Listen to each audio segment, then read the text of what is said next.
Entonces, lo que os decía, ¿no? Este combina todo. Este tiene todo lo de mecánica, cinemática, dinámica, principio de conservación de la energía y principio de conservación del momento lineal. ¿Vale? ¿Qué es lo que suele aparecer, ¿no? Algo que combina todo. Vale, vamos a ponernos en situación entonces. ¿Qué me dice esto? Me dice que yo tengo una bala de 300 gramos, 0,3 kilos, que choca contra un saco de 4 kilos, que está sujeto por una cuerda. Y entonces, después del choque, el saco, debido a la colisión con la bala, se eleva hasta un ángulo de 30 grados y la bala describe, es decir, la bala atraviesa el saco. Vale, aquí suele haber dudas. Vale, pues ya las vamos a despejar ahora mismo. Cualquier problema de un proyectil o de un cuerpo que atraviesa a otro se resuelve con el principio de conservación del momento lineal, sí o sí, siempre, sin excepción. Todos los cuerpos, todas las balas que atraviesan bloques, se les aplica principio de conservación del momento lineal, ¿vale? A todos, absolutamente a todos. Vale, ¿qué me pregunta? Me pregunta que cuánto vale la velocidad del saco y la velocidad de la bala después del choque. Entonces, después de chocar, tengo dos situaciones claramente diferenciadas, ¿no? La bala describe un movimiento parabólico y el saco describe un movimiento pendular, ¿no? Sube hasta una determinada altura. Y entonces, para calcular las velocidades de esos dos cuerpos después del choque, voy a tener que utilizar dos métodos distintos. Para la bala tendré que utilizar un método cinemático, porque tengo un movimiento parabólico, y para el péndulo tendré que utilizar un método energético, de principio de conservación de la energía, ¿vale? Entonces vamos a ello. Para la bala, decimos, esto es un movimiento parabólico, perfecto. Sabemos cuánto vale el alcance, 20 metros. Sabemos desde qué altura se tira, 1,5. Lo único que tengo que hacer es ir a las ecuaciones del tiro parabólico, ¿vale? Que si recordáis de la clase del otro día, eran estas, ¿vale? Y sustituir I por 0, porque estamos hablando de este puntito de aquí, en el que llega al suelo, y X por 20, porque sabemos que el alcance este son 20 metros. Es decir, esto son 20 metros. Vale, sustituimos aquí, donde pone X ponemos 20, donde pone Y ponemos 0, y ya me sale. Velocidad 36,4 metros por segundo. Vale, entonces es un problema cinemático que corresponde a una clase anterior, ¿no?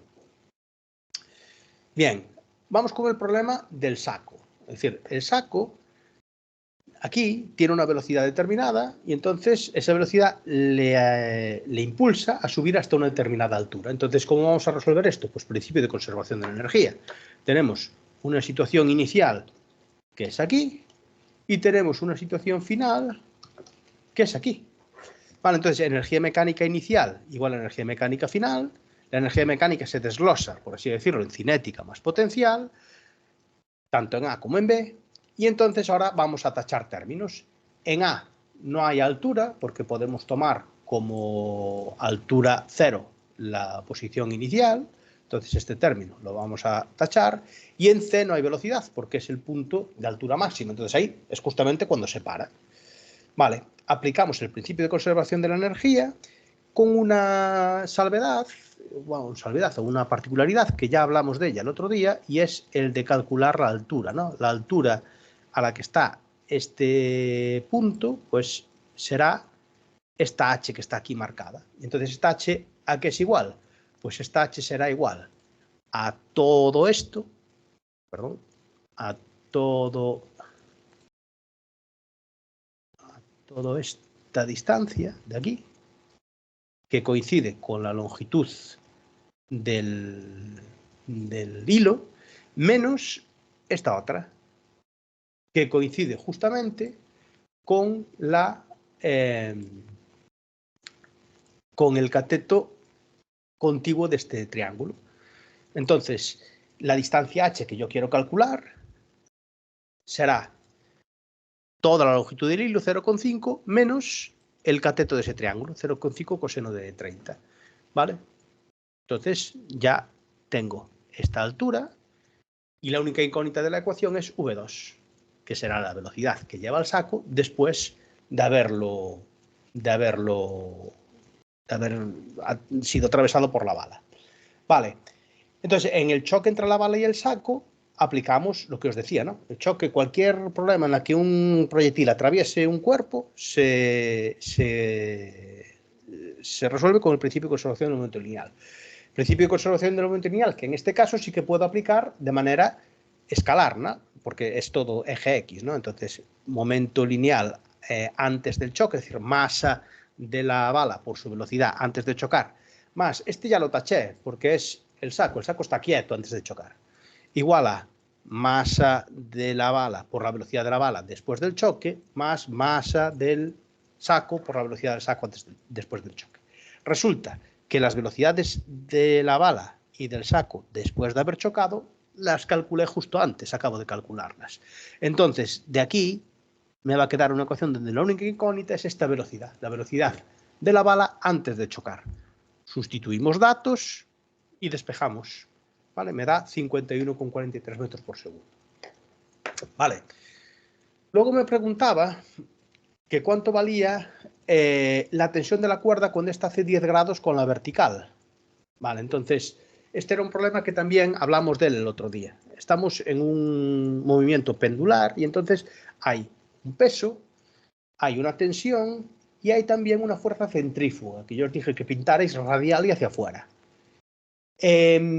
De esa manera, nosotros el siguiente paso sería escoger los ejes, pintamos o escogemos unos ejes radial, que es este, y el perpendicular, que es este otro, y descomponemos todas las fuerzas que no estén en la dirección de los ejes en esos ejes, ¿no? Entonces, aquí, si os fijáis, tenemos que 10 grados es el ángulo que forman esta línea con esta, ¿vale?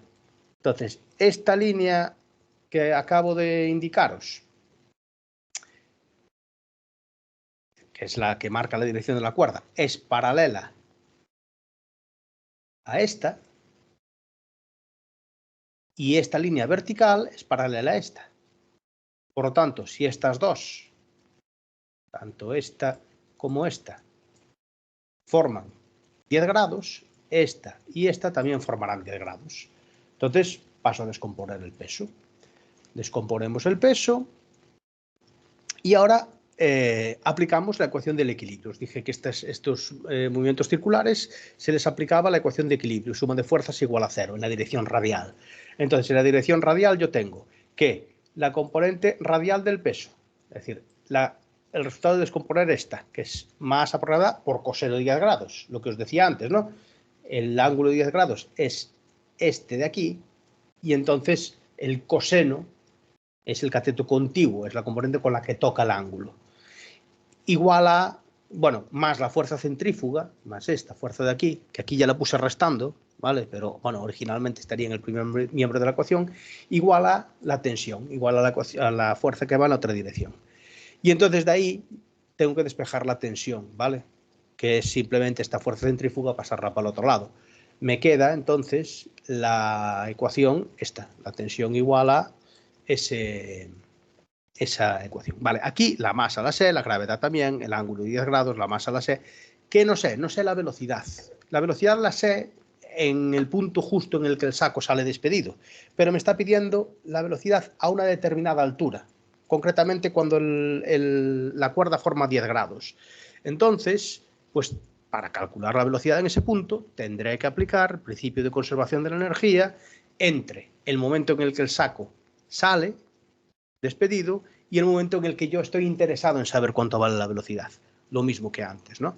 Energía mecánica en A igual a energía mecánica en B, energía mecánica la desgloso en cinética más potencial, tanto en A como en B, como en el punto A la altura es 0, el término de energía potencial en A lo voy a tachar, por eso aquí solo aparece energía cinética, igual a, entonces energía cinética en el punto inicial igual a energía cinética en el punto final más energía potencial en el punto final. Vale, pues aquí es despejar ya solamente la velocidad en el punto final, teniendo en cuenta o haciendo exactamente lo mismo para el cálculo de la altura a la que está en una determinada posición será la distancia que hay entre este punto y este, que es toda la longitud de la cuerda, menos el cateto contiguo de este ángulo. ¿Vale? Entonces, lo que estoy calculando de esta manera es la distancia que hay entre ese punto más bajo y este otro punto de aquí, ¿no? Esa altura, ¿vale? Restando la longitud total de la cuerda, L, menos el cateto contiguo de este triángulo, que es L coseno de alfa. Vale, pues lo mismo, ahora ya es sustitución directa de los datos en las ecuaciones, obtención de la velocidad, y volvemos otra vez aquí, a la ecuación que yo estoy intentando resolver, donde solamente me faltaba la velocidad. Bueno, pues una vez que la calculo vía principio de conservación de la energía, ya tengo todo para volver otra vez a esta ecuación y sustituir todos los datos numéricos, de tal manera que ya obtengo un valor numérico de la tensión, que en este caso serían los 47,92 newtons que os presento ahí en la solución del problema, ¿vale?